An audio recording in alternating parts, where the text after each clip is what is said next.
কষ্ট তখনই হয় যখন আপন মানুষগুলো পরের মতো ব্যবহার করে। জীবনটা বড্ড অগোছালো, প্রকাশ করলে দুঃখ আর প্রকাশ না করলে সুখ।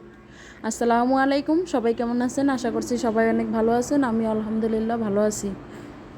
মেয়েরা বেশিরভাগ সময় কাঁদে কখনো কারণে তো কখনো অকারণে, কখনো নিজের জন্য তো কখনো প্রিয় মানুষগুলোর জন্য, আবার কখনো নিজের আসল বাড়িটা খুঁজে না পাওয়ার জন্য।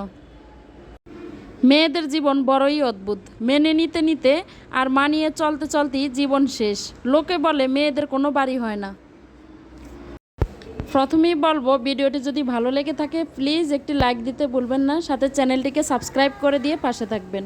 আর কাজটি যদি অলরেডি করে থাকেন তাহলে অসংখ্য ধন্যবাদ।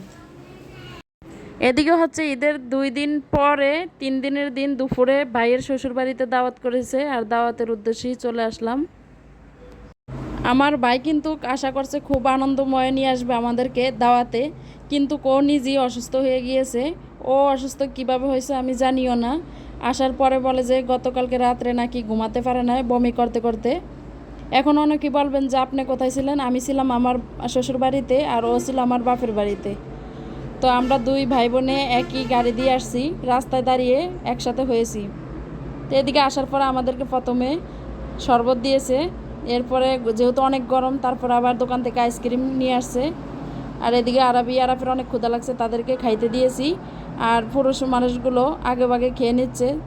আর প্রচণ্ড গরম, গ্রামের বাড়িতে কারেন্টও অনেক ডিস্টার্ব করে, তাই খাওয়া দাওয়া করো কোনো আরাম নেই। আমার ভাই নিজেই নিয়ে আসছে আমাদেরকে, কিন্তু নিজেই কোনো কিছু খেতে পারে নাই, সারাক্ষণ শুয়ে আছে। ওর বলতেছে বুক ব্যথা করে, এজন্য কোনো খাবারই খায় নাই। ডাক্তার আসছে, ডাক্তার এসে চেক করছে, প্রেশার দেখতেছে খুব হাই, তাই কোনো খাবার খেতে পারে নাই। আর এদিকে পুরুষেরা খাওয়ার পরে আমি বসে গেছি খেতে। সব খাবারগুলো অনেক মজা হয়েছে, কিন্তু গরমের জন্য ভালোভাবে বেশি একটা খেতে পারি নাই। তারপরও আলহামদুলিল্লাহ যতটুকু খেয়েছি। এদিকে হচ্ছে আমাদের ভোলা জেলাতে খাবারের পরে হচ্ছে টক দই দেয়, টক দই খেয়ে নিয়েছি। আর এটা হচ্ছে সন্ধ্যার নাস্তা, সন্ধ্যায় দিয়েছে ফল ফ্রুট আমাদেরকে। তো পরের দিন সকালবেলা এই যে ভোর 6টা আমরা রেডি হয়ে গেছি, চট্টগ্রাম রওনা করব। আর আরাফে উঠতেছে না, আরাফেকে অনেক ডাকাডাকি করতেছি, কোনোভাবে উঠতেছে না। তো সিএনজি দিয়ে চলে আসলাম লঞ্চে। এই যে অনেক জ্যাম লঞ্চে, প্রচণ্ড গরম, মানুষও।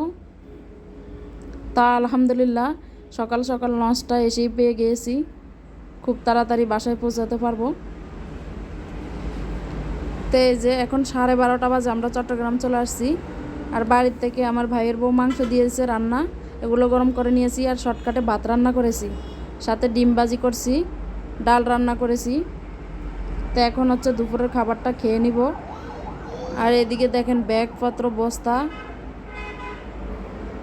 কলাগুলো অলরেডি পেকে গিয়েছে গরমে। তো সবাই ভালো থাকবেন, সুস্থ থাকবেন। আসসালামু আলাইকুম।